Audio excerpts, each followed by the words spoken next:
Imagine you're in a quiet room, and a woman with a calm voice smiles while you scream. She isn't shocked, she isn't scared. Instead, she's happy because your blood is exactly the color she was missing for her painting. That woman is Mona Lanius, the terrifying figure behind the story known as the Painter. But Mona wasn't always like this. She wasn't born a monster. In fact, she used to be a regular human. She was an artist, someone who wanted to capture true feelings, raw emotion on canvas. She was obsessed with making her paintings feel alive. At first, that obsession helped her create powerful artwork, but over time, it became dangerous. Her need to transmute her emotion through the use of stronger colors and more intense subjects slowly drove her into madness. Paint and brushes were no longer enough. She needed something more real, so she started using people, human beings, victims. Instead of painting on a canvas, she used human flesh.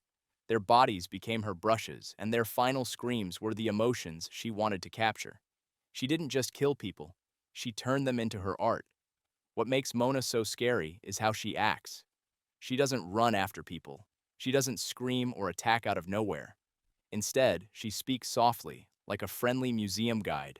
Her voice is calm, her words kind, but behind that politeness is something deeply unsettling. It's like a silence that screams, a chilling moment that makes your skin crawl. Mona doesn't chase people. She invites them. She smiles at you. She welcomes you. She makes you feel like you're part of something bigger, something meaningful. But the truth is, you are. You're part of her next piece. You're not a guest. You're the medium. And once you're in her world, you never leave it the same. In a world filled with space monsters, ghostly creatures, and alien threats, Mona stands out. She's not from another planet. She's not an experiment gone wrong. She's human horror at its purest. She was one of us. And that's what makes her so terrifying. The moon. We've all looked up at the moon. It's beautiful, right? Bright, calm, and peaceful.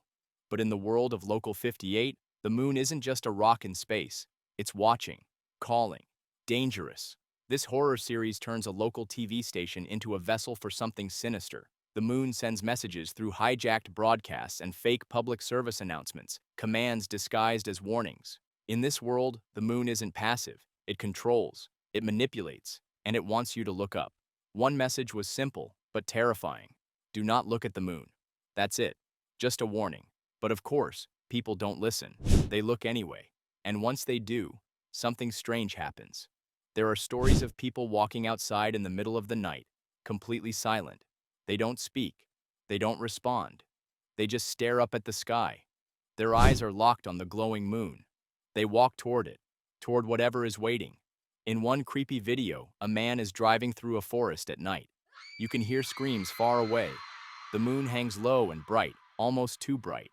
Then the video cuts. Something breaks through, not from the sky, but out of it. And then the screen goes black. The moon never actually attacks anyone. It doesn't need to. The fear comes from what it makes you do, from how badly it wants you to obey. And somehow, deep inside, you feel like you want to. That's what makes it terrifying. In Local 58, the moon isn't just a part of nature. It's a trap, an old, ancient signal, a command written in orbit. They tell you not to look, but you do. You always do. And every time you do, you're saying yes to whatever's calling you. Colum Carnis. Colum Carnis is often called the Monolith. It is a huge, mysterious being that stands tall like a giant statue at the edge of what humans can understand.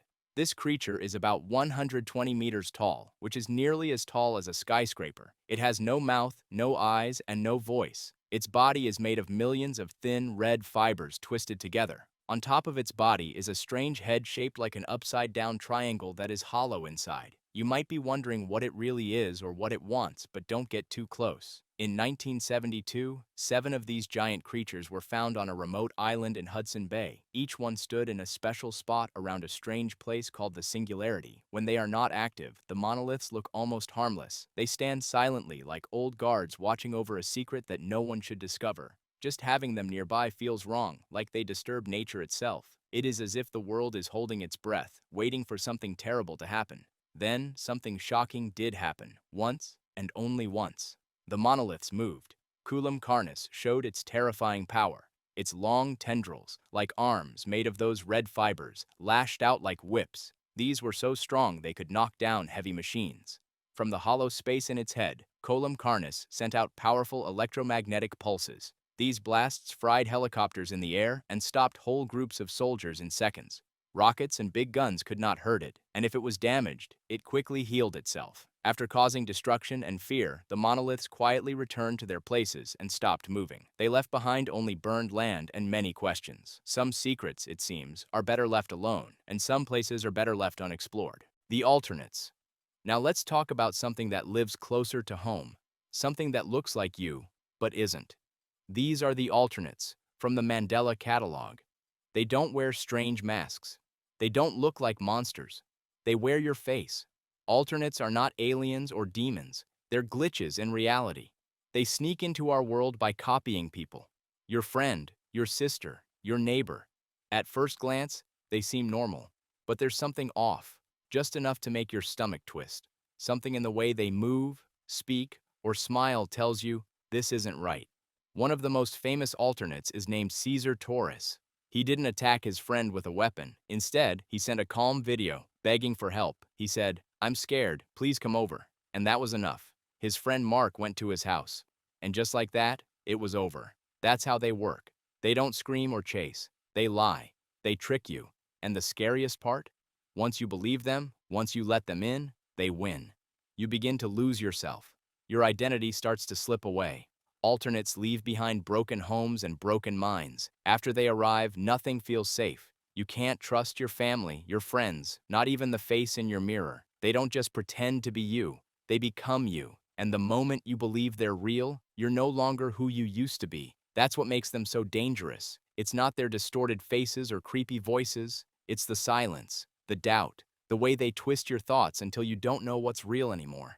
Needle Mouse. Needle Mouse, whose real name is Sarah Henderson, is the main character in the Needle Mouse series. This story was created by a group called Shut Up JoJo. Sadly, Sarah died during her life, but her soul did not rest. Instead, it got trapped inside old Sonic the Hedgehog game prototypes. Over time, Sarah's sadness and anger grew stronger and turned her into a dark and vengeful spirit. She began to take revenge against her former friends. Inside the digital world where she lived, Sarah was powerful and controlled everything. She could even appear in the real world when she wanted. She used Sonic's speed and strength but twisted them to her dark will. Her power also let her trap the souls of people she caught inside the cursed game discs. At first, Sarah's actions came from betrayal and pain, but as time passed, she lost her sense of right and wrong. She started hurting innocent people too. The moment she attacked a young man named Kyle, who was loved by her ex-girlfriend Lily, showed she was no longer fighting for justice. She was only spreading her own pain. Another dark force named Adam pushed Sarah further down this terrible path. When you look at Needle Mouse, you see a twisted version of Sonic, purple spikes, red eyes, and a frozen, creepy smile. When Sarah loses control, even more horrifying things come out of her. Jack Walton. He was once a regular man, a husband, a father, and the co-founder of a restaurant called Bon's Burgers. But one day, he vanished, just disappeared. No one knew what happened, but Jack didn't die. Not exactly. Instead, something else happened, something much worse. Now, something named Bon walks around in his place. Bon looks like an animatronic bunny, like the kind you'd see at a children's party. But Bon is not just a machine. He's wrong. His movements are twitchy, his smile is too one, and the more you see him, the more you feel like he knows you. That's because Jack's mind, or maybe just his pain, has become part of the machine. Bon isn't just a haunted robot, he's in prison, a grave, a coffin wearing a smile. The horror in the Walton Files doesn't come with loud noises or jump scares. It creeps in slowly. It hides in glitchy training videos, static-filled recordings. It shows up in missing posters and weird camera angles. And every time Bon tilts his head or turns toward the camera, it feels like he's looking straight at you. Jack Walton never really left. His body may be gone, but something inside Bon remembers. Something hurts, and it keeps performing, keeps smiling, keeps waiting. The man in the suit. The man in the suit is not just a man. He is a nightmare born from grief and hatred. Once, he was an ordinary person, but everything shattered when the atomic bombs fell on Hiroshima and Nagasaki. He lost his entire family in those terrifying blasts, the searing fire and devastation burning away any chance of normal life. After the war, broken and hollow, he found a strange new purpose, working as a suit actor in a Godzilla movie. At first, it was just a job. Wear the monstrous costume, stomp around, roar. But something inside him changed. The line between man and monster blurred. He refused to remove the suit. Day and night, meal or rest, the costume clung to him like a second skin. The suit was no longer fabric and rubber. It was his skin, his new identity. He believed he was Goji, the monster he once played. Slowly, the man faded, and the monster grew. His mind twisted with rage, fed by years of pain and loss. The claws that emerged were no longer fake, they were sharp and deadly. His teeth bit with venom, and his blood burned like acid, capable of melting steel. Worse still, his body healed faster than any human's, shrugging off bullets and wounds like they were nothing. This was no longer a man in a suit. This was something else, a creature of fury, born from the ashes of suffering, driven by a deep, unforgiving hatred. His hate was aimed at those he blamed, the Americans who dropped the bombs, who took everything from him. His rage finally exploded on a quiet set, during what was supposed to be just another monster scene. The rage took over. The man in the suit snapped. Without warning, he turned on a fellow performer, his former co-star becoming the first to feel the full force of his unleashed wrath, dragging the victim into the water and drowning him right on set. The years of pain and hatred had turned into uncontrollable violence. After that terrible act, the transformation accelerated. His body grew enormous, towering and grotesque, more god than man. His acidic blood could corrode anything it touched, and his wrath obliterated entire crews. No one could stop him. No weapon could harm him enough. The Horned Serpent. The Horned Serpent is a cosmic horror far beyond ordinary comprehension. Before it became this monstrous entity, it was George Washington, the first president of the United States.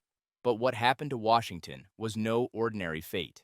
It began when Washington cut down a strange ancient tree and stepped into a place called Wonderland, a realm beyond normal reality. Wonderland was a twisted dimension where the laws of physics and sanity bent and broke. There, the forces that ruled that realm seeped into Washington's flesh and soul, transforming him. His body stretched and blackened, shifting into a serpentine god. His form was long and dark, blurring the boundaries between dimensions, slipping in and out of reality like a shadow slipping through cracks. This was no longer the man who had led a nation. It was something eldritch, something divine and terrible. Washington returned to Earth, but he was captured and imprisoned beneath the Statue of Liberty, hidden away by secret government forces. They named their effort Project Horned Serpent, hoping to contain the cosmic terror. But confinement could not silence the serpent. From his prison, the Horned Serpent reached out with psychic power. He influenced history in subtle and devastating ways. He pushed the hands of kings and generals, shaped the construction of the Suez Canal, and even triggered disasters, most notably the 2003 event that shattered the United States into fractured zones, tearing the country apart. The Horned Serpent warped reality itself. Wherever its power touched, strange anomalies grew, mysterious special trees that whispered secrets, and the corner folk, twisted beings born from the serpent's influence, caught forever between worlds. Even after the Great Division, when Earth was split into broken fragments of reality, the Horned Serpent's shadow remained. Pieces of its power still haunt the shattered landscapes, bending time, space, and sanity wherever they reach. It is a cosmic nightmare, a force so ancient and immense that mere mortals cannot grasp its full horror. The Horned Serpent is the dark heartbeat beneath our world, waiting, watching, and ready to unmake reality itself.